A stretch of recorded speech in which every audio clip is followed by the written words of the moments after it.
ശബരിമല സ്വർണ്ണക്കൊള്ളയിൽ ജാമ്യം തേടി ബെല്ലാരിയിലെ ജ്വല്ലറി ഉടമ ഗോവർദ്ധൻ സുപ്രീം കോടതിയെ സമീപിച്ചു. ജാമ്യം നിഷേധിച്ച ഹൈക്കോടതി വിധിക്കെതിരെയാണ് സുപ്രീം കോടതിയിൽ അപ്പീൽ നൽകിയത്. അതിനിടെ പ്രതികൾക്ക് ജാമ്യം കിട്ടാൻ SIT ഇടവരുത്തരുത് എന്ന് പ്രതിപക്ഷ നേതാവ് VD സതീശൻ പറഞ്ഞു.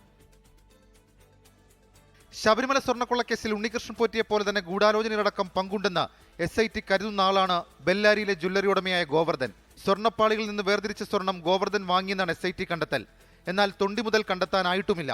ഇതടക്കം SIT കോടതിയിൽ റിപ്പോർട്ടായി നൽകിയിരുന്നു. ഇതിനിടെയാണ് ജാമ്യം നിഷേധിച്ച ഹൈക്കോടതി വിധിക്കെതിരെ ഗോവർദ്ധൻ സുപ്രീം കോടതിയിൽ അപ്പീൽ നൽകിയത്. അന്വേഷണത്തോട് പൂർണ്ണമായി സഹകരിക്കുന്നുണ്ടെന്നും തന്റെ കസ്റ്റഡിയിൽ ആവശ്യമില്ലെന്നും ചൂണ്ടിക്കാട്ടിയാണ് ഗോവർദ്ധൻ അപ്പീൽ നൽകിയിരിക്കുന്നത്. എന്നാൽ കുറ്റപത്രം വൈകിപ്പിച്ച് പ്രതികൾക്ക് സ്വാഭാവിക ജാമ്യത്തിന് വഴിയൊരുക്കുന്നുവെന്ന ആക്ഷേപം ഇന്നും പ്രതിപക്ഷം ശക്തമാക്കി. കുറ്റപത്രം വൈകിപ്പിച്ചുകൊണ്ട് കുറ്റപത്രം കൊടുക്കാതെ ഈ കേസിലെ പ്രതികൾ മുഴുവൻ പുറത്തിറങ്ങാനുള്ള പണിയാണ് ഇപ്പോൾ നടത്തിക്കൊണ്ടിരിക്കുന്നത്. അത് SIT മുഖ്യമന്ത്രിയുടെ ഓഫീസിന്റെ സമ്മർദ്ദത്തിന് വഴങ്ങരുത് എന്നാണ് ഞങ്ങളുടെ അഭിപ്രായം. ശബരിമല സ്വർണ്ണക്കൊള്ളക്കേസിലെ ചോദ്യം ചെയ്യലിൽ പ്രതികരണങ്ങളിൽ നിന്ന് ഒഴിഞ്ഞുമാറി നടൻ ജയറാം. സ്വാമിയെ ശരണമയ്യപ്പ എന്ന് മാത്രമായിരുന്നു പ്രതികരണം.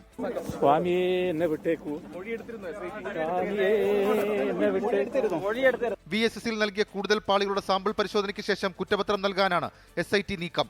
24 തിരുവനന്തപുരം. ലോകത്തെവിടെയായാലും ഏത് സമയത്തും 24 വാർത്തകളും ഓഗ്മെന്റഡ് റിയാലിറ്റി പാക്കേജുകളും എക്സ്പ്ലെയിനറുകളും വിശദമായി കാണാൻ ഞങ്ങളുടെ YouTube ചാനൽ നിങ്ങൾക്ക് സബ്സ്ക്രൈബ് ചെയ്യാം.